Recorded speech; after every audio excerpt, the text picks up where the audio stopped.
We, humanity, have this weird thing that makes us feel empathy for almost anything. I can pick up this pencil, tell you its name is Steve, and go like this. Oh. And part of you dies. So it was a matter of time for people completely deprived of affection, like you and I, started developing empathy for these mega realistic characters. That's why most of us had weird crushes on Disney characters like Nala, Simba, and more.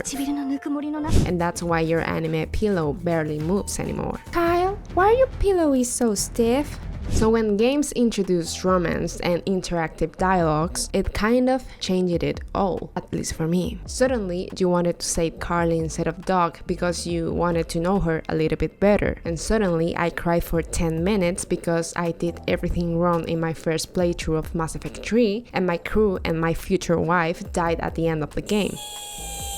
So let's talk a little bit about romance in video games. Even though romance is rarely the selling point of any video game, it had been included in many titles, like The Sims, where you could do some really interesting stuff, like hugging, kissing, marrying, and of course, woohoo! Oh, what's this? At some point, some sort of romance option started to be a thing in mass-appealing games, like in GTA San Andreas, where you could take out on a date one of these beautiful ladies, and you could even end up doing woohoo with clothes on, something that was removed by Rockstar because, oh no, seeing a PS2 character rub himself with a woman with clothes on, it's so much worse than the infinite library of obscure porn available for everyone with an internet connection. But all of this was really basic. Like in Skyrim, you could have a wife, a slave, that helped you carry stuff and also could wait for you in your home doing nothing all day. And even though I appreciate their attempt of introducing romance into their game, marrying an empty and soulless NPC to have more inventory space is not the most romantic thing ever. But then, Bioware came and said, I'll show you what real romance is, and trust me, you'll fall in love with blue alien creatures. Oh no! Okay. And the game that changed it all for me was Dragon Age Origins. Dragon Age Origins is a Bioware game, the same company that made Mass Effect, Jade Empire, Star Wars Old Republic, the game that lets you electrocute blue people, Baldur's Gate, and Mass Effect Andromeda. In this game, you are a Grey Warden. The story starts when you get your parents killed, oopsie, and then somehow you end up in an order of warriors dedicated to fighting the Darkspawn. My favorite thing in the game is the party members. This game has the funniest and more interesting characters I have ever seen in a game. I was not expecting the amazing quality of the dialogues in this game at all. I have played games where the characters said short and silly comments in the past, but in this game, I genuinely laughed at some of the things the characters said. Like, I have laughed more with Alistair than with 80% of my classmates in high school that had fully functioning brains. And the romance. The romance in this game is totally optional, but if you skip all the dialogue options that trigger a romance, you are skipping some of the best parts of the game. Like, let's take Morrigan, the best girl in the game, hottest voice alive, as an example. Morrigan, when you first met her, seems like really sarcastic, cold, and kind of a cruel person. The kind of girl that would say this after agreeing with a father to try to save his daughter. Oh, lovely. Shall we next begin rescuing kittens from trees?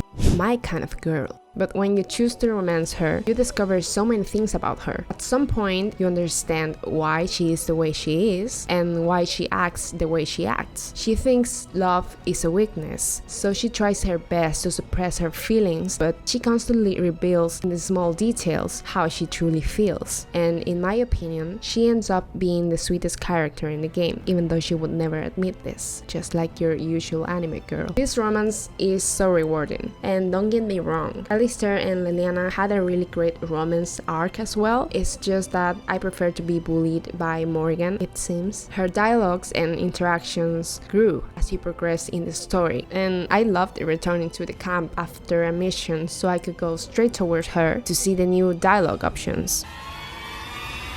It's so funny because at the beginning of the game she's like, oh, what you want, you piece of shit, but at the end of the game she greets you like, your desire? I love every single interaction with Morgan. I don't think you could ever achieve this level of closeness with a character without introducing the option to romance them. I mean, yeah, it's possible to get to know a character without entering the love territory, but it's just not the same. There's this really personal side of us that's only discoverable by the person we chose to love and trust. And I think it's cool how video games explore this concept because it sure helped me care more about this fictional character in a way that I never care about my beautiful and soulless wife in Skyrim. But we can't talk about romance without mentioning Mass Effect. Mass Effect was the game I played right after finishing Dragon Age. I knew this game also had romances, so I searched the available romances before playing the game. The alien members of the crew didn't really appeal to me at first because I thought I could never be attracted to a blue alien. So I chose Ashley as my romance option, even though she had these really weird vagina lips. Once I discovered that Ashley was insanely annoying, I ditched her and kind of forgot about the love aspect of the game. But doing missions and stuff, I slowly got interested in Liara and her semi-rigid hair.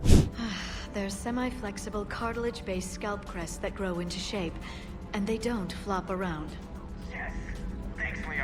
But then I also got a huge crush on Tali, so I tried to explore both romances in the same playthrough, and I'm glad I did because I wouldn't have witnessed the jealousy scenes otherwise. And just like in Dragon Age, if you choose to romance any member of the party or even befriend them, the way you get to know them deeply expands, like the quirky side of Tali when she gets nervous when speaking to Shepard, and it's really interesting how she changes over the course of the games. She becomes a much more confident person, or Quarian, in the last game. The way she actually started to care about Legion even though she hated Gets for her entire life. The way she stopped putting her people's sakes over what she truly wanted to do. And I truly believe Tali has one of the most heartbreaking scenes of any character in the game. That moment at the end of the game when you are about to separate ways with Tali and you tell her to find a nice home and she tells you,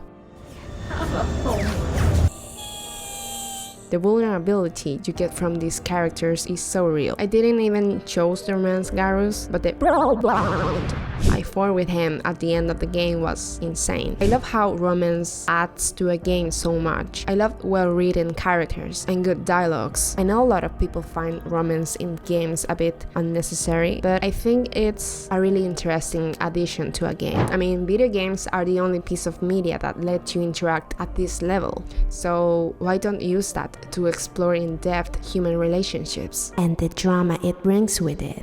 There are many good and interesting video games romances that I did not mention in the video, like the romance between Geralt and Jennifer, the chaotic and fun romances in Catherine, and many more. What's your favorite video game romance? Do you like them, or do you find them annoying and you don't want to see alien titties anytime soon? You can leave a like if you enjoyed this video, if you want. It helps me trick the algorithm into thinking this is a decent video. Hope you had an amazing week. See you in my next upload. Bye bye.